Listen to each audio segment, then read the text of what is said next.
When I was about 10 years old, after one of my dad's bad philandering episodes, for a while we went to church really regularly, and probably 4 to 6 months, and we had never really been churchgoers. My mom, she would take us occasionally, but not a lot by herself, and she worked Sundays a lot being a nurse.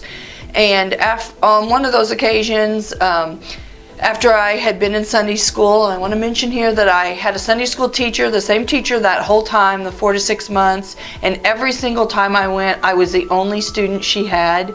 But she'd sit down, she taught me the lesson, she was loving and encouraging to me. And one day when I went home, I just remember that I prayed to God and I said, God, my family is just a mess, and I know it. And I don't want to be like that. I want to live for you. I know you're the right way. I want to live for you. And there was really just no looking back for me. I had seen where sin could take you in your life. There was every kind of abuse in my family, much emotional abuse and substance abuse, and also physical and sexual abuse. And I saw where sin went, and it's horrid. So I never wanted any part of that. When I became a Christian at 10, from that point on, I avoided my brothers and my cousins. I had dozens of cousins because my dad had 17 siblings, and I would just stay in the house with my grandma and with my mom. I see where God put many people in my life to help preserve me and bring me to Him. My granny lived with us, and she was a lot of protection for me. And also I had a neighbor lady in my teen years that just opened her house to me, was so loving. She took me to church. Her house was just a refuge for me. I had a teacher that when I got really behind in school, when we moved a lot, and when on one move I was especially behind, and she spent so much time working with me. The beginning of the year I was in the lowest reading group, and by the end of the year I was in the highest reading group because she just worked with me so much. I always wanted a baby sister so bad. I was the youngest, and I was lonely with 4 older brothers just older than me, and I'd always beg my mom, please have a baby sister. And she would say to me, oh no, you're the last one, and you can wait till you have kids of your own. And so I think that put a desire in my heart to really be a mom. That's all I ever wanted. I never had a career in mind. I just wanted to be a mom. And also my mom, she was a nurse, and she was a wonderful, sweet, loving Christian lady. But for whatever reason, she pretty much worked evenings, so I hardly ever saw her. I felt like I really missed out on a relationship with her. And I think that just fueled my desire to want to be a mom and be with my kids. So, well, my husband, he was a Christian. I fell in love with him in high school. We met in high school. And even though he is really cute, that's not why I fell in love with him. I fell in love with him because he was by far the nicest boy in school, and he was a Christian. And that just had so much appeal to me. I'd already made a commitment that I would not marry someone that wasn't a Christian.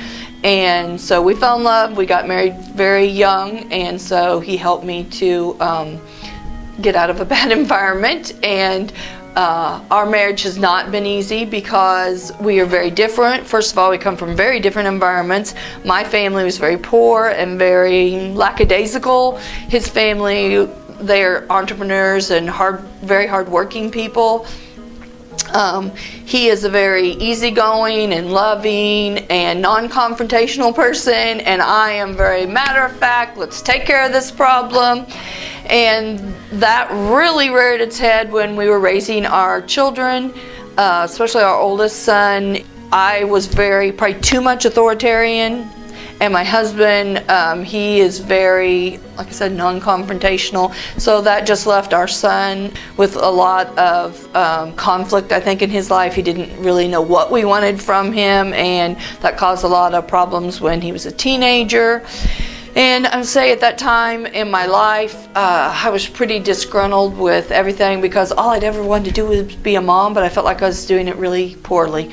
And so I was honestly pretty depressed. I can remember where I came to the point where I was like, this is ridiculous. I'm a Christian, but I'm just letting the waves of life toss me to and fro.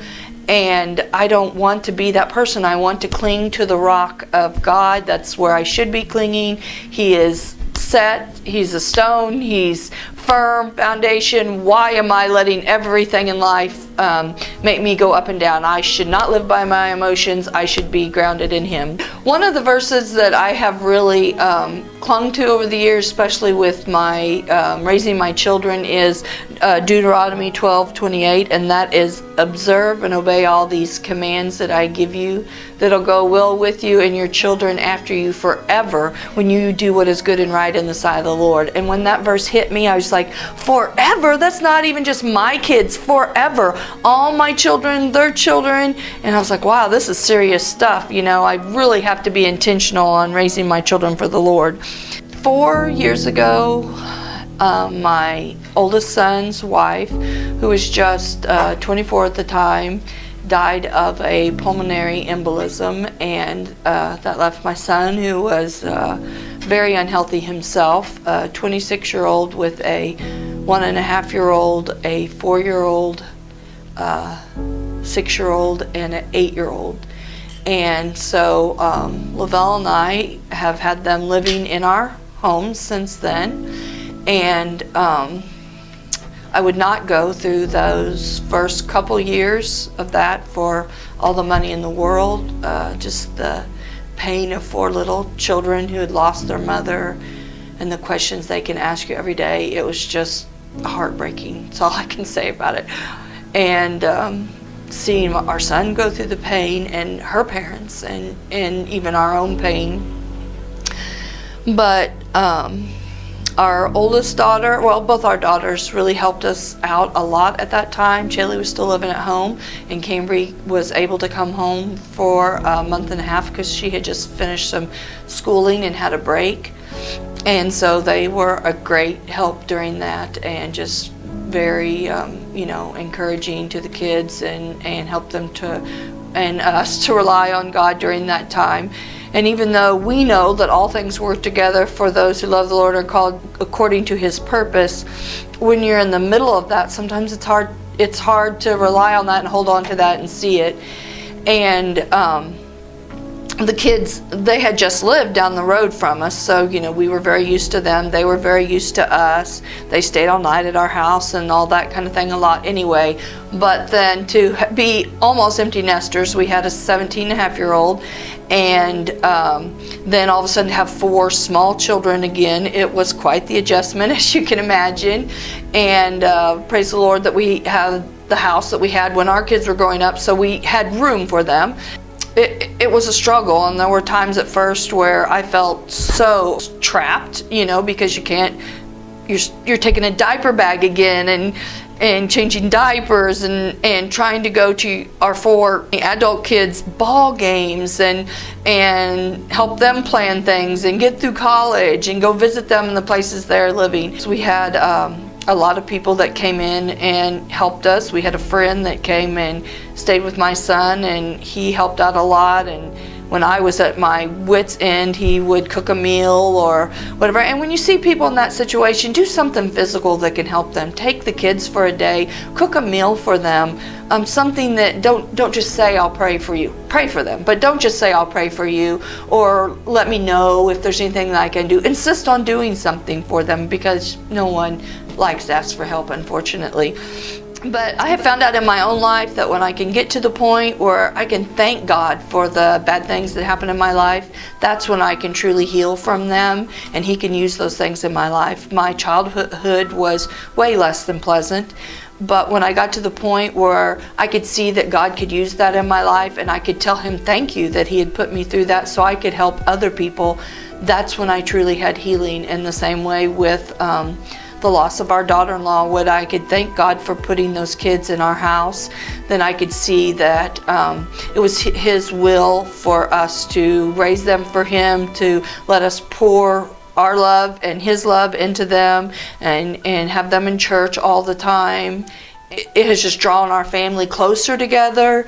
It has been such a blessing, and I want to encourage people who are empty nesters or almost empty nesters, or just have time and love to share in their lives, to share it with some child who really needs you. There's so many kids in the foster care system, or maybe you've had a loss in your family, a loved one, and you have a void. Fill it with a child that you can love and can love you back. There's so many children that need that. Remember that I prayed that I would be a mom. That was my main goal. Well, I figured it up the other day, and Lord willing, I'm going to have children in my home nonstop for 30 years. So I think He answered that prayer, and praise the Lord for that.